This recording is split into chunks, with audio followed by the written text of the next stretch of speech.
What if I told you that one of the most influential R&B artists of the past 3 decades never chased fame, never fought for the spotlight, and somehow still became the blueprint for every purist that came after him?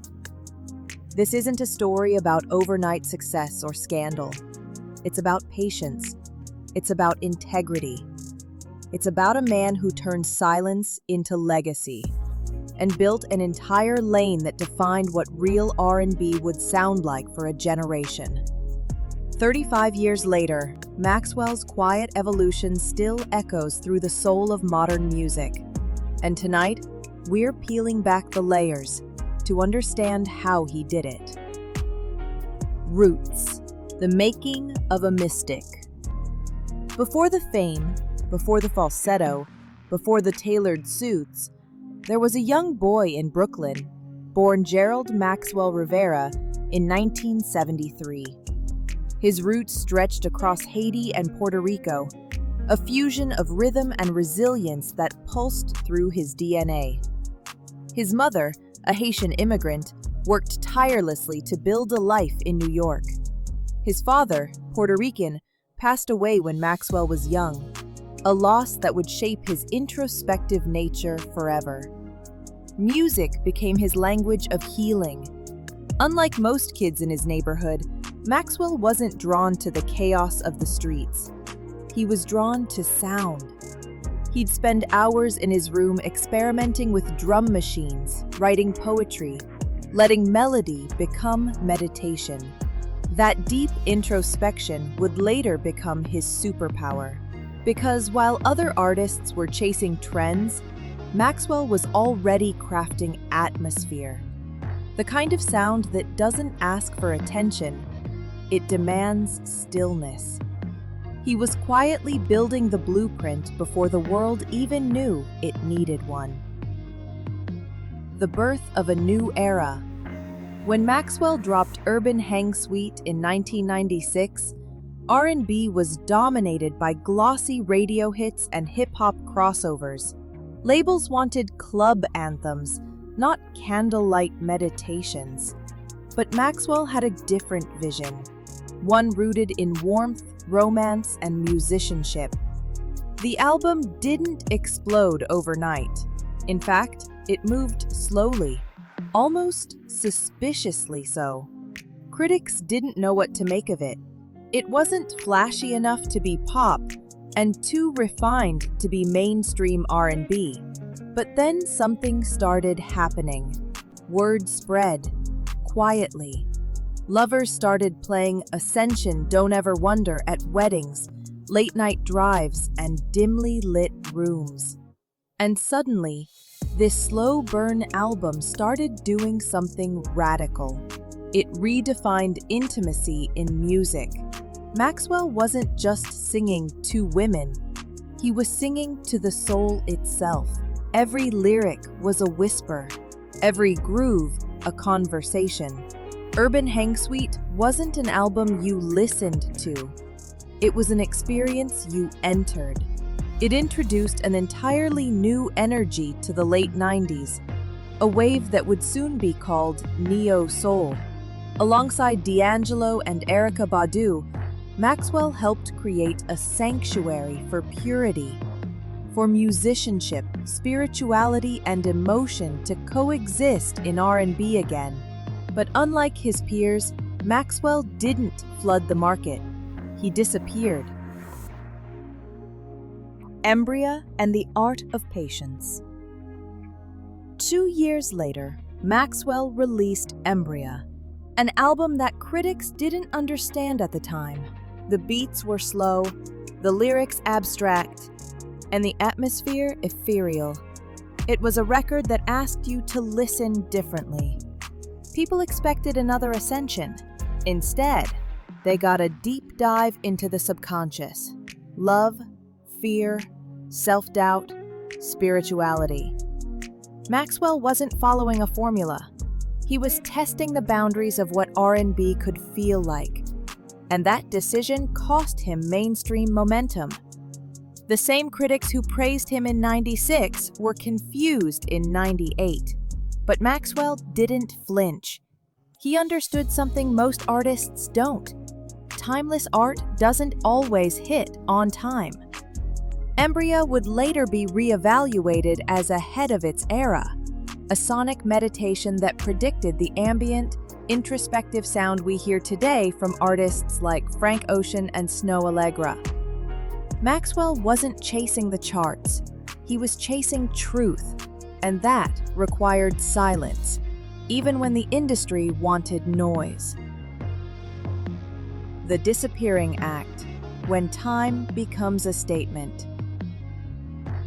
Between 2001 and 2009, Maxwell vanished. No new music, no interviews, no scandals, just silence. Fans started asking, where did he go? Rumors swirled, label issues, creative burnout, perfectionism. But behind the curtain, Maxwell was doing something few artists have the courage to do. He was waiting until he felt ready. That's not laziness, that's discipline. In a world addicted to immediacy, Maxwell practiced patience as an art form. He wasn't trying to stay relevant, he was trying to stay real. And when he finally returned with Black Summer's Night in 2009, it felt like time itself paused to listen. The album opened with Bad Habits, a track drenched in brass, sweat, and heartbreak. It wasn't nostalgia, it was evolution. He reminded the world that you can disappear and still return sharper, wiser, and more soulful than ever. And that's when the myth of Maxwell began to transform into something bigger, a philosophy. Take a second to like this video. It helps more soul lovers find their way back home. The blueprint for R&B purists. By the time Black Summer's Night won Grammys and critical acclaim, it was clear Maxwell wasn't chasing trends. He was the trend. He had become the invisible architect of R&B purity, the standard that purists measure everything against. Think about it. No scandals, no reality TV appearances, no social media oversharing, just timeless art and mystery. Maxwell taught us that R&B doesn't need to scream to be heard, it needs to breathe. That's why so many of today's artists, from Daniel Caesar to H.E.R to Brent Faiyaz, echo his DNA without even realizing it. They build worlds of emotion, restraint, and spiritual tension, the very things Maxwell made sacred. His discography became a case study in balance, masculinity and vulnerability, simplicity and sophistication, silence and sound. He showed that you don't need to perform your pain, you can compose it. Challenges and mystique. Of course, the silence came at a price. In an age where visibility equals value, Maxwell's distance often made him misunderstood. Some critics called him elusive. Others said he was detached. But maybe that was the point. Maxwell never wanted to be consumed by fame. He wanted to protect his peace. Even in interviews, you can feel it. The calm voice, the modest smile, the way he dodges personal questions with elegance. He's not hiding. He's choosing what the world gets to see. And that mystery became part of his brand. The less he said, the more people listened. Because sometimes, mystery is the purest form of marketing. While other artists were tweeting through controversies, Maxwell was performing live shows that felt like spiritual experiences. Intimate, magnetic, unpredictable. He made vulnerability feel like performance art. And that's why, 35 years later, he still holds a sacred place, not as an entertainer, but as an energy.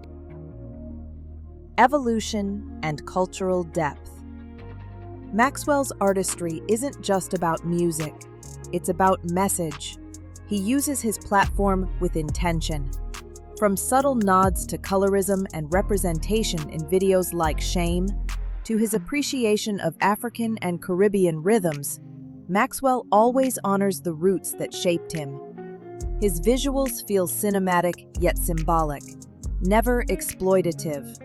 His sound merges vintage instrumentation with futuristic warmth, and his lyrics, their emotional architecture. Each word feels sculpted, deliberate, intimate. Where others romanticize pain, Maxwell dignifies it. He doesn't shout heartbreak, he whispers it until it hurts. Every album he's released feels like a chapter of self-discovery, one that mirrors the emotional growth of his audience. When fans listen to Maxwell, they're not just hearing songs, they're hearing the soundtrack to their own healing. 35 years later, the legacy of stillness. So, what does it mean to be the blueprint for R&B purists? It means you built something timeless without asking for validation. It means you proved that quiet can still conquer. It means you made vulnerability fashionable again. Maxwell's legacy isn't about numbers, it's about nourishment.